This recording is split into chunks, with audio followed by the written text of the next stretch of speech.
everybody. Today we are going to be doing a vitamin C powder. You need just a few things, so it is best to have a container to store your vitamin C powder. Of course, you're going to need some dried peels from oranges or mandarin oranges, a coffee grinder, and a mortar and pestle. Now, you might not need all of these, but it's best to have it just depending on the texture of your orange peel. So I'll show you a little bit about what I mean. But let's talk a little bit about vitamin C and why it's good for you. Vitamin C is actually an antioxidant, and what this does, it protects your skin cells from the damage of free radicals. Free radicals can be created from unhealthy habits, eating dietary habits, smoking, and UV exposure.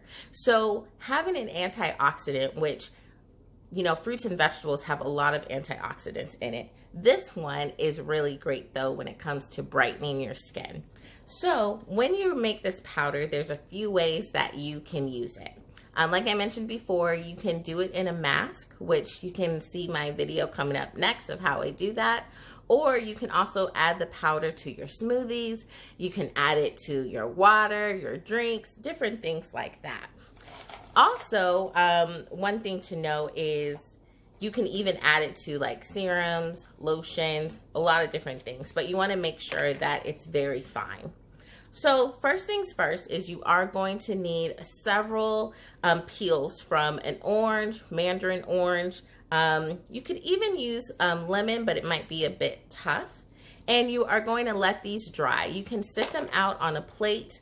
Let them dry out for about a day or two, and they should be hard enough where they can crack.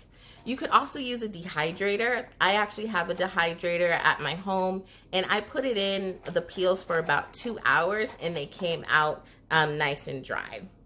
The next thing you need is a coffee grinder. So make sure you clean your coffee grinder very well because you don't want coffee grounds in your vitamin C powder. So here's one that I have here, and I'm gonna go ahead and break the peel and add it into my coffee grinder. I have about 4 or 5 mandarin orange peels, so I won't need all of them. I'll probably do maybe about 3.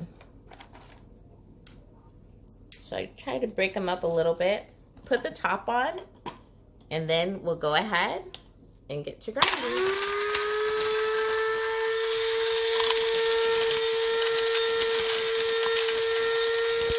You can see it's really grinding up well.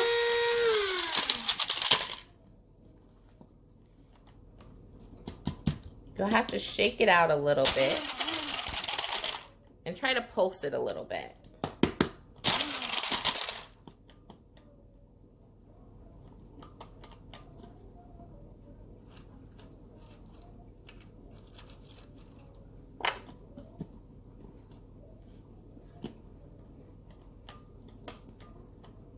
All right, so I'm gonna go ahead and probably grind this a little bit longer. I would give it probably about 5 to 10 minutes depending on how much you have to grind up. And you wanna make sure the pieces kind of break up a bit. So you might have to go back in there and crunch them up a little.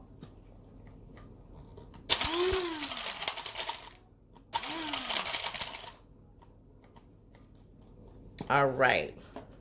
So I have some that was already mixed up, and it looks like this. As you can see, it's still a little bit textured. So I'm gonna go ahead, go old school, and just crunch this up a little bit more. I want it to be as fine as I can get it.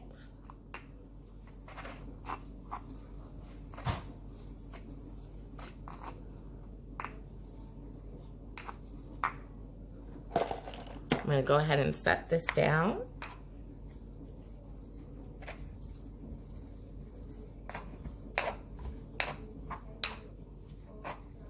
Right, getting like a little wrist workout here.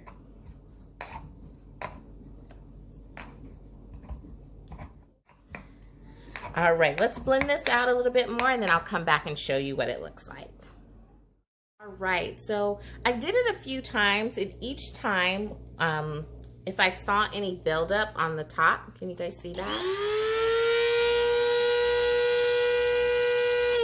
As you can see, it's collecting on the top. What I did is I got a small little glass bowl and just carefully put the lid on top and then tapped it. That way you're not spilling a lot of the powder. All right. So just from those, I believe the peels would have been about two to three mandarin oranges. That is the amount of powder that you get. And that is a lot of powder. So this is nice. So I actually would recommend just utilizing the coffee grinder because it really gets it very fine and powder-like. Honestly, you would be here for centuries doing it this way. But you know, it's a nice patience type process, so you definitely can do it that way of your choosing. So again, this is your powder. You want to make sure that you're going to keep it pretty sealed.